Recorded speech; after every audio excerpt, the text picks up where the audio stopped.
Nani Anna, you did not seem like a first timer. You handled the subject with so much ease. And next to main pillars of the film, Beams Anna, you are the man of the hour. మీరు ఏం touch చేసినా అది gold అవుతుంది ఈరోజు. And thank you so much for giving us such a beautiful album. And Ramesh అన్న, ఎంత కంగారుగా ఉన్నా, ఆ రోజు ఎంత అర్లీగా వెళ్ళిపోవాలన్నా, ఆ రోజు వర్క్ కంపల్సరీగా ఫినిష్ చేసి ఇలా చూసుకుని మీరు అంత క్విక్గా చేసి అంత బ్యూటిఫుల్ విజువల్స్ ఇచ్చారు. Thank you. అండ్ ఇందాక చాలామంది చెప్పారు కామాక్షి గురించి. చాలామందికి తెలుసో తెలీదో, she also a doctor. Especially మన తెలుగు ఇండస్ట్రీలోనే చాలామంది డాక్టర్/యాక్టర్స్ ఉన్నారు. లీలా గారు కానీ, రూపా కానీ, Shivani and like that Kamakshi. తను షూటింగ్ యాక్టర్ కింద షూట్ లేకపోతే అసిస్టెంట్ డైరెక్టర్ కింద వచ్చేది, అలా లేకపోతే ఎడిటర్ కింద వెళ్ళేది. ఒకసారి కెమెరాకి ఆయన లేకపోతే కెమెరా మీద కూడా కూర్చొని పోయాము. But I think this is true definition of women empowerment and so glad to be a part of this film. And Naresh sir, నాకు ఇది మీతో 4th ప్రాజెక్ట్ సార్. మంచితనానికి మారిపోయారు సార్ మీరు. Most positive person. అంటే సీరియస్గా, అంటే మీతో టైం స్పెండ్ చేస్తే అసలు ఏం టెన్షన్ ఏమున్నా ఇవన్నీ చాలా నలిఫై అయిపోయి ప్రశాంతంగా. అంటే మీకు ఒక 2 బిరుదులు ఇవ్వాలని ఉంది సార్. ఒకటి సంతూర్ డాడీ సార్. అంటే అప్పటి నుంచి మాకు మీ ఫస్ట్ విజువల్ నుంచి లేటెస్ట్ విజువల్ దాకా అలాగే ఉన్నారు సార్ మీరు.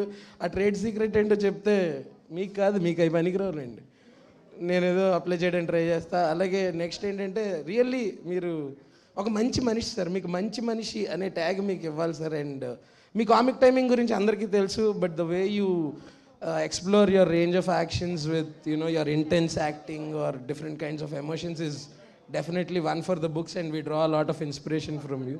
Thank you so much for being an inspiration for so many people, you know, across the country, across the states.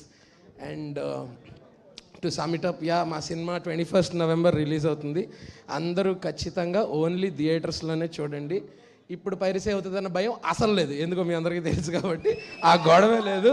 So ఖచ్చితంగా ఏదో థియేటర్లోనే చూడాలి, అది ఒకటే ఆప్షన్ మీకు. అందరూ ఫ్యామిలీతో పాటు వచ్చి సరదాగా ఫుల్ థ్రిల్ అయ్యి చిల్ అయ్యాలండి. 21st November, 12 railway colony, releasing only in theatres. Thank you. Thank you Harsha garu, thank you so much. And నా కో ఆర్టిస్ట్ గురించి చెప్పాలి. శ్రీను అన్న, సద్దాం అన్న. మీ గురించి కాదు, అంటే మీ గురించి స్పెషల్గా చెప్తా. అలా మేమందరం చాలా చిల్. అండ్ ఈ సినిమాలో జీవన్ అన్నని మీరు ఒక కొత్త అవతారంలో చూస్తారు. అవతారం అంటే ఏదో విగ్గు పెట్టుకుంటాడు అనుకోకండి. జనరల్గా కామిక్ రోల్స్ చేసే ఆయన ఇందులో మీరు మొన్న చెప్పేసినట్టున్నారు కదా విలన్ అని. చెప్పలేదా? ఓకే, అది మీ తమ్ముడు అనుకుంటే. So okay. సో ఎనీవేస్, ఇందులో ఈయన ఒక చాలా డిఫరెంట్ క్యారెక్టర్ చేశారు. చేస్తున్నప్పుడు చూస్తున్న మాకే భయం వేసిందంటే థియేటర్లో చూసే మీకు ఇంకా భయం వేస్తుంది. And I think, yeah, wishing you all